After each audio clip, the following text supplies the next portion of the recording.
Hi everybody, and welcome to the video lecture for week 9. Today we are going to talk about geographies of race and ethnicity, and we're really going to focus in on the United States, but we will also look at some other larger global issues too. And in this video lecture we'll hit 4 big points, and then in the in-person lectures we'll focus in a little more on why we see the patterns of segregation that we see still today in the United States, and also look at issues of environmental racism and environmental justice. To start off though, let me just start with this. This is a map that shows the distribution of race and ethnicity in the United States, where people are. And this is what's called a dot map, which is that for each person you put a dot. And in this particular map, each person's dot is based on their race or ethnicity based on kind of categories that the US Census Bureau uses. So you can kind of see the menu here, where if people identify as white, it's a blue dot. If you identify as black, it's a green dot. Asian, red. Hispanic, orange. And Native American or other races here as brown. And so you can see, if you look at the United States from a sort of a broad angle, you can see that there's these patterns of where people are based on ethnicity. You see rural areas here in the Northeast as being predominantly white people, which is the blue dots. And then you can see here in the rural areas of the South, predominantly black populations. And then if you look at cities, you can see that there are different ethnic mosaics of people in these different cities. And we can zoom in on this. So let's take a look here. I'm going to zoom in on sort of these areas of the Midwest. And you can see there's these patterns with relatively white rural areas and cities that have a different kind of mix of ethnicities. But if we zoom in even closer, we see some pretty strong patterns of segregation. And again, this is contemporary data. This is now. This is from 2010, and things have not shifted a great amount since then. So if you look at a city like Chicago, you can see it very distinctively has white parts of town, Hispanic parts of town, black parts of town, Asian parts of town. And if you look at other towns, this pattern kind of repeats. So let's look at Detroit, because it's also very obvious. If you look at Detroit, this is 8 Mile Road right here. And you have a predominantly white population on one side of that road and a predominantly black population on the other side. And then you have some 8 neighborhoods here, which are identified as mostly Asian. But here's the thing. In the United States, as we know, it's not there's no laws currently on the books that say that people of different ethnicities cannot live next to each other. So why is it that we have these patterns of racial segregation in our cities and at other scales across the whole nation? And that's really one of the major questions we're going to kind of frame this discussion around. So let me go back into my slides, and we'll look at some of this here in this video lecture, but we'll really kind of drive it home in the in-person lectures. Okay. So what we're going to do here today in this video lecture is we're going to look at 4 big points. Right? We're going to talk about definitions of race and ethnicity. We're going to have some discussion of the way in which race and ideas of racial supremacy have been very integral parts of the processes of colonialism and genocide, not just in the United States, but in other parts of the world as well. We'll also talk about different ways in which racial groups, when they come together, can kind of blend and mesh together in ways that sometimes they don't, with terms like acculturation, assimilation, and transculturation. And then we'll also look at what we refer to as ethnic cultural regions, which are different scales where people of a particular ethnicity tend to congregate in one kind of spatial area or scale. And then there's some terms for that. And it'll inform our discussion when we talk about why we see the kinds of patterns of segregation we see here in the US. So let's launch into it. First of all, we need a working definition of what race means.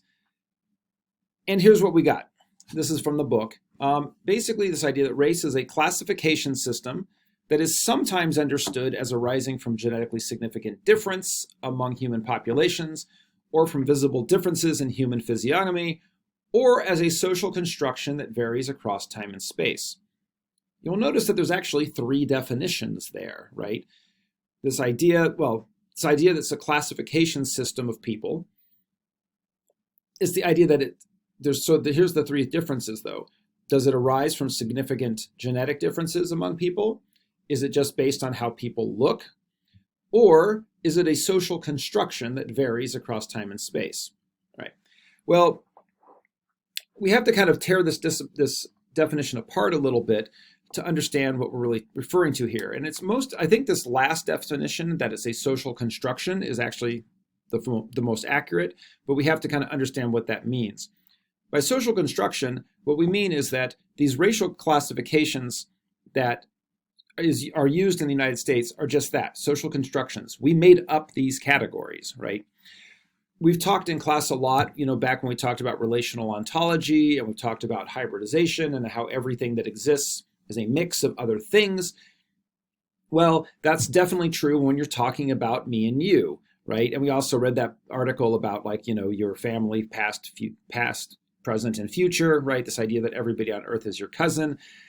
And the fact is that we actually share more genetic similarities across races, right? And there's also more genetic variation within races than there is between them. When we get down to this idea that races are genetically different, it doesn't really hold water.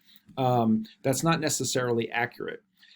If we go to the second sort of definition, this idea that races are based on differences in how we look, yes, but these are not necessarily hard and fast rules. Like we have, socially, there's been essentially a pattern to what sort of things get picked as being meaningful and what things are not. So for instance, skin color may be decided to be an important factor, or hair type, or other kinds of features, but then we completely ignore other things like hair color, eye color, etc.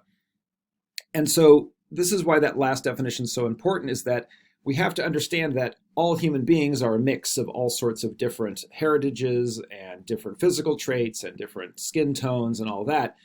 But when we go through and we create these categories, that's somewhat of an artificial distinction, or artificial categories that are placed on what is actually a very hybridized and diverse population. So the categories themselves are approximations. They're lines we try and draw around certain groups of people for certain reasons, and they are oftentimes not necessarily all that accurate, but also it differs from place to place and time to time as to how we categorize people into what categories. So like, for instance, that dot map I showed you has some categories like white, black, Hispanic, Asian, and Native American or other. Those are the categories. That's one way of dividing up the human population. I'm sure you could think of a bunch more if you decided to do it differently. And other countries do think about race and ethnicity differently. If you think about this in the United States, typically, if there are parents where one is identified as white and one is identified as black, and then we think about a child that they might have in the United States, quite often people will consider that child to be black. In other cultures, that may be not at all how it works. It may be that if a parent who is categorized as black and a parent is categorized as white have a child, the child is categorized as white. This has to do with this idea of social construction, right? So it's important that we recognize that it's a system of classification that's put on what is actually a very diverse human population. And that's really, I think, a key point here. And this is also becoming more and more recognized as people will, identify as biracial or racially mixed, and the idea that our identities, both in terms of our race and ethnicity, is actually, quite varied, and these categories are kind of approximations of things. So, okay, more on that also when we get into the in-person lectures. As mentioned here, so studies have determined there's far more genetic variability within so-called racial groups than between them. So most people that actually study sort of these foundations of race have come to the conclusion that basically there is only one, race of humans, which is the human race, and that these categories are just that, categories that people are putting on top of that actual complex, mix of identities and genetic features and et cetera. Okay, so when we talk about race, there's that definition, but ethnicity is another definition that sometimes gets brought up in conjunction with race. And it's a little bit different, as you'll see here, in terms of a definition. What is defined as an ethnic group is a group of people who share common ancestry and cultural tradition. Oftentimes, this term ethnicity or ethnic group is used when a group is in the minority of a larger society of people around them. And we'll talk a little bit about this. But oftentimes, ethnicity, again, is based more on your ancestry or, again, traditions. And so usually membership in an ethnic group is largely involuntary.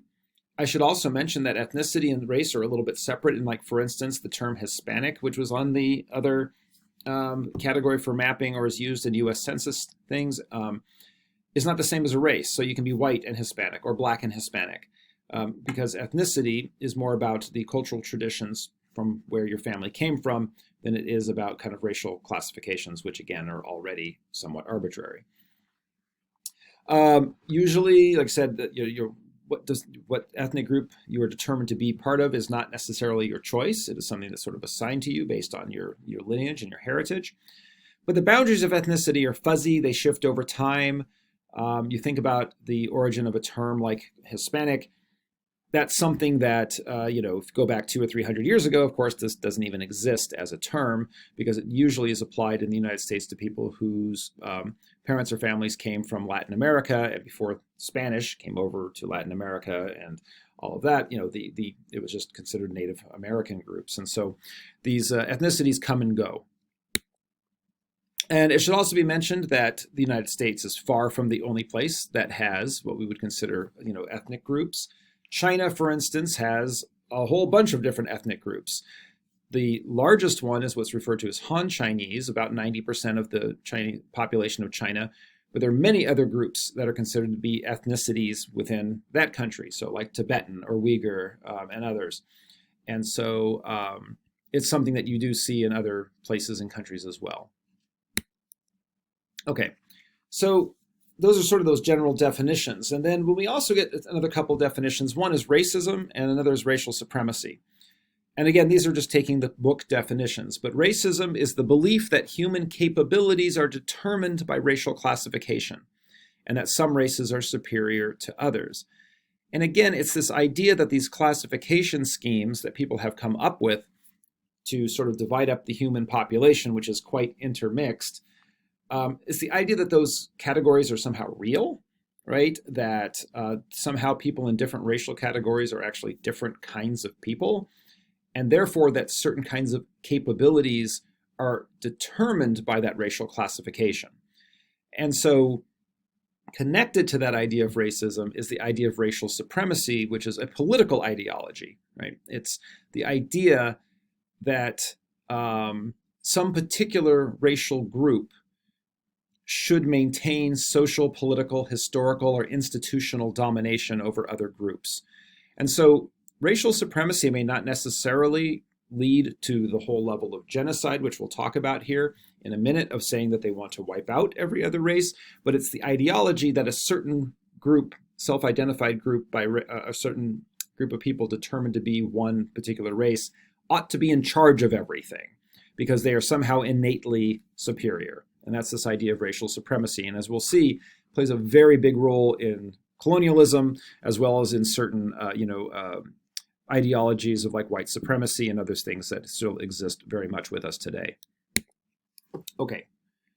One of the videos that you're going to watch here after this lecture video has to do with colonialism in the Congo. And I need to just make a couple of comments here about the role that racism and racial supremacy had in the process of colonialism.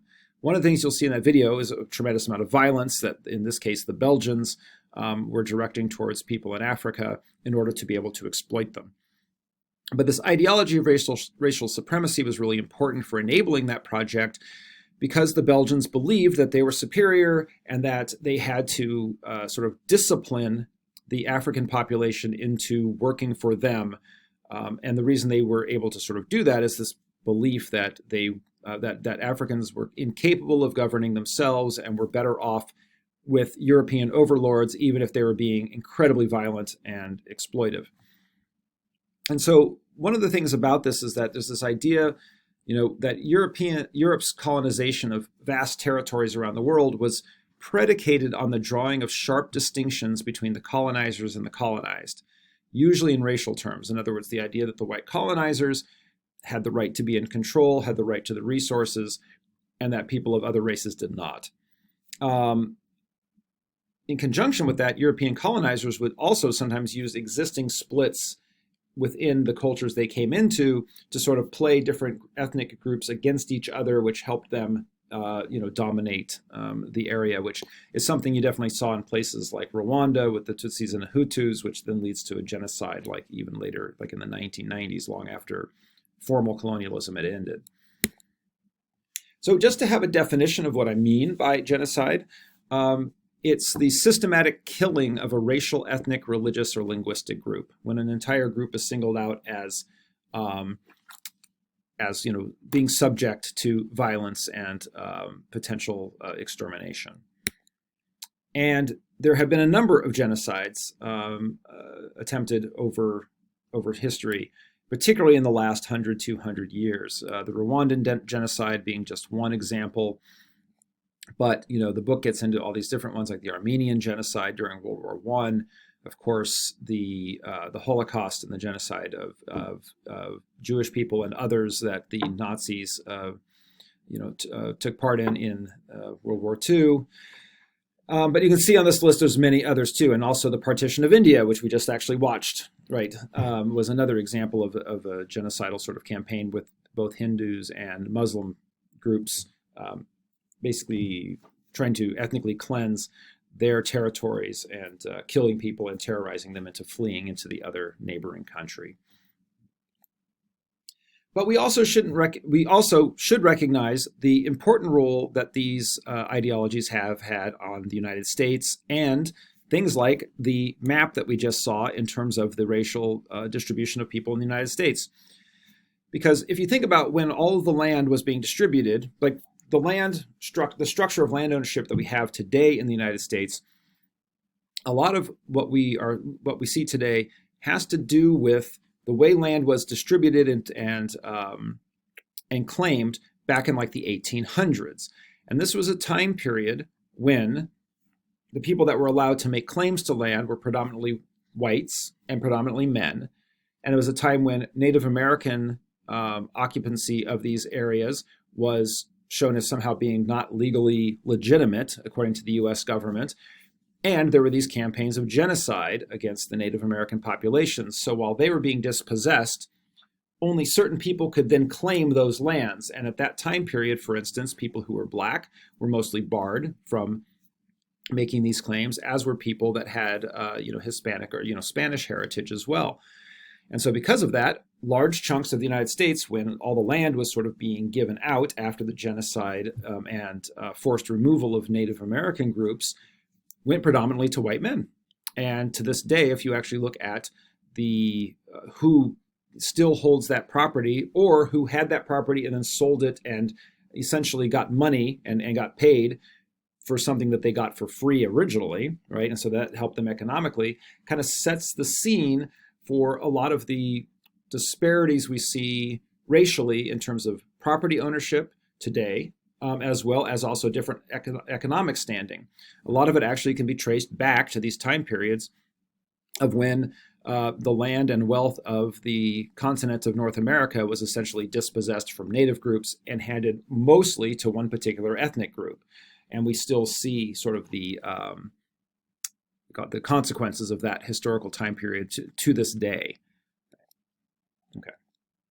So this is that video that you're going to watch about the way colonialism and genocide functioned in Belgium. But when you're watching it, think about, too, some of the parallels between that and the experience here in the United States, because there are parallels in terms of the idea of who it was believed should be in charge, in terms of ideologies of racial supremacy, and also, therefore, how you could treat people who were kind of different races, and the idea that race was this big determiner in who was allowed to get the profits from economic activities, and also who was allowed to own land and who was allowed to have political control. Okay, so one of the last points that we're going to make here in this video lecture is the idea that there's these terms for different ethnic cultural regions, like different areas where people of different ethnicities tend to live more segregated or more congregated in the midst of a society that may be dominated by some other ethnic group. So when we talk about ethnic groups, you have to remember that sometimes this term ethnic only is really applied to people if they are in a kind of a minority status in that particular area. And so, for instance, if you're in Italy and you're Italian, we don't really call that an ethnic group in Italy. But when Italians migrated to the United States, then we might start thinking about Italians as an ethnic group because it may be somewhat different than the other mosaic around them of people that, are from, England or Ireland or Greece or these other sort of source regions of immigrants. So ethnic groups sort of come to be oftentimes when they are put in a new place where they are then kind of a minority population. And there is a few different ways in which we can think about how when an ethnic group moves from a place into a new place, or if there's a group somewhere and they get overtaken by another power like in colonialism, what happens to the people and the cultural distinctiveness of those folks? And there's three terms here that you need to know: acculturation, assimilation, and transculturation. And they have to do with what happens when different cultures and different ethnicities kind of come in contact with each other. The first term, acculturation, is when an ethnic group adopts enough of the ways of the host society that they're moving into to be able to function economically and socially. In other words, you sort of come into a place, you learn the ropes, you might learn the language, kids might start going to school there, opening a business, etc. But you don't completely get rid of all the aspects of your culture. You may still speak your own language at home or with other people within the community. You may have different types of foods associated with where you're from, the religion. Like, for instance, if you came from a Muslim area and moved to a Christian area, you still maintain your Muslim religion. So you don't completely blend into the other society, but you learn how to kind of function within it. That's acculturation.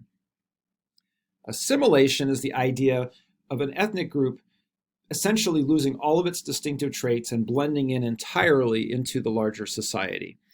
Relatively few ethnic groups have been assimilated to that degree, right?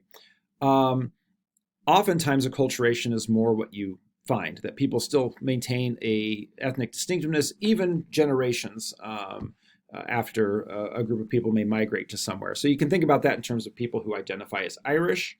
Yes, there's a lot of assimilation into now what we might call whiteness in the United States, or there's even a book called How the Irish Became White, about how the Irish were predominantly sort of considered a separate ethnic group, and then the process by which sort of more of an assimilation occurred, where the Irish were then sort of incorporated into this larger ethnic identity of whiteness.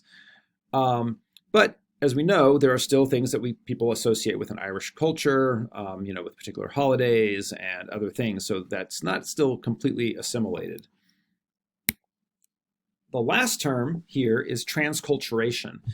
And this is the idea that when two ethnic groups come into contact with each other, or when an ethnic group moves into a place with, within a larger society that's different ethnically, that people adopt elements of other cultures as well as contributing elements of their own cultures, transforming both. So in other words, as an ethnic group moves into a new place, yes, they learn some things about the host society, but they also contribute things that the host society will borrow from them. It may be, particular holidays that people start celebrating that belong to that other ethnic group, but which the majority group in the area, starts to sort of take on, or certain cultural practices or certain kinds of food, certain types of foods that people start eating because they learned it from these groups that came in, that sort of thing. It's the idea that both ethnic groups and both societies or social groups are really changing each other a little bit, right? And so, so that's this idea of transculturation. Kind of both groups are changing when they come into contact. And now we're into those four types of ethnic cultural regions. And the take-home story here, I'm going to go through these each real quick, But the take-home story is that these all have to do with different scales where ethnic groups are sort of congregated. Ethnic homelands are sort of the largest areas. Ethnic islands are a little bit smaller. Urban ethnic neighborhoods even smaller. And then there's the term ghetto, which usually is even smaller than an ethnic neighborhood, but also has the connotation that living there may not necessarily be that there may be a lot of structural reasons why people are there or are forced to move there, as opposed to it being sort of a free choice. So when we talk about ethnic homelands, we're talking about very large areas where usually an ethnic group actually is from or originates. So for instance, Native American groups would be a great example of ethnic homelands. Places like the Navajo Reservation, some of the Sioux reservations in the Dakotas. These are areas that these Native American groups have been in for very long periods of time, and where there are still large Native American populations where they can practice a lot of their traditional cultural practices, their languages survive, etc. Even though they are somewhat surrounded by, kind of an encroachment of the settler society that has kind of come in around it. And so a lot of times the cultural patterns and practices can sort of survive in these areas. And the book has these maps of certain areas that it kind of talks about as being, sort of ethnic homelands in that sense. But it's not just Native American groups or indigenous groups. They also put like the French Canadian homeland, where in Canada there's a large area of French speakers, and that's sort of distinctive and from other parts of Canada. A little smaller is ethnic islands, small ethnic areas in the rural countryside, sometimes called folk islands. An example of this might be like Amish groups, like scattered throughout Pennsylvania and New York State and those sort of areas, where they still have some of their cultural traditions that are somewhat different than the areas around them, but it's not sort of a whole giant territory, it's just these islands. And then within cities, you get ethnic neighborhoods, so areas that you might see like Little Italy, parts of town that are usually identified with some particular ethnic group. And oftentimes this is when groups of people move into an area, they tend to settle into these areas sometimes by choice, because they have things like there are other people around that speak the language, or they have family connections to some people in that area. They may have stores and services and religious institutions that serve that particular community there. But also, and so there's an example like the Orthodox Jewish community in Miami Beach, these sort of ethnic neighborhoods. Somewhat connected to that is the idea, sometimes referred to as ghetto. And ghetto is actually a term that was first applied to an area of Venice in Italy, where all of the people that were Jewish were confined to a particular area of Venice as the Jewish ghetto of Venice. And so today, often we talk about ghettos as sort of having a quality of not necessarily being a great place to live, of being usually lower kind of socioeconomic status, and also the idea that sometimes people don't have a whole lot of choice in terms of where they're kind of being pushed or segregated into these areas of the city. Chinatowns might be somewhat similar to this too, areas where people didn't necessarily settle there by choice, but out of necessity, because they're either forced to politically, like in the case of Chinatowns, or economically, because it was the only place where people of a particular ethnicity were essentially allowed to live or could afford to live. And so these are much smaller, so you can kind of go down from ethnic homelands to down to the spatial scale of ghettos. And this is just showing this the area of Venice that was kind of the Jewish ghetto, and this has been something that again you see in other European cities, and then here in the United States as well with other ethnicities. A couple other terms that are important to throw out here in this discussion. One is ethnoburbs, and an ethnoburb is essentially a suburb, like an area kind of surrounding a city, but is associated with one particular ethnic group. Sometimes this is ethnic groups that have moved out of ethnic neighborhoods within the city out to a suburb area, or sometimes it's people that are migrating in to an area that are of a particular ethnicity, but it's more in a suburban landscape. And then a couple other terms that you should know. One is ethnic flag. An ethnic flag is a readily visible marker of ethnicity in the landscape. And so this can be all sorts of things, but that's something that's just it could actually literally be a flag, like of a particular country where that ethnic group may have migrated from. But it can also just be anything that sort of identifies an area as being a place for a particular ethnic group. And so things like murals, or like this area here, which celebrates people coming from the Caribbean area and Latin America. And this is in Little Havana in Miami, and so you have a lot of Cuban flags and iconography. It could also just be the kinds of foods that are available. So like if you go to a market in Chinatown, that's again kind of an ethnic flag. It marks it as being a place of a certain ethnicity, because you have like durian fruit, which is usually something you find in Asian markets, that kind of thing.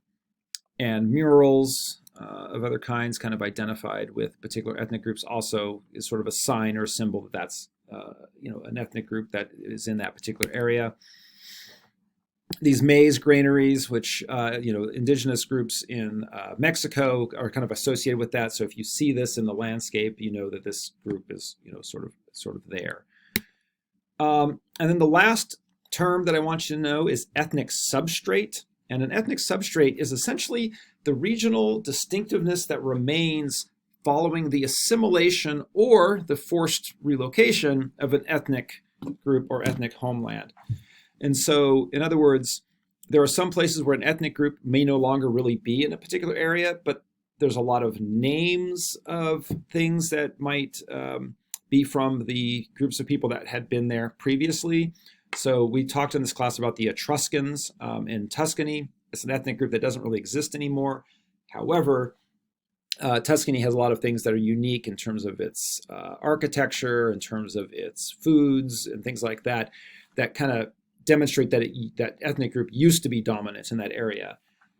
You also find a lot of like German names and things, and architectural styles and things in the Midwest of the U.S. because a lot of German migrants moved there, even though they kind of assimilated into the larger American society. You still have these German names, and of course, in places like New England with a lot of Native American names for things like Monadnock and Connecticut and other names that originate from some Native American names that sometimes haven't been translated well, but they're markers in the landscape of names and things of groups that used to be in the area.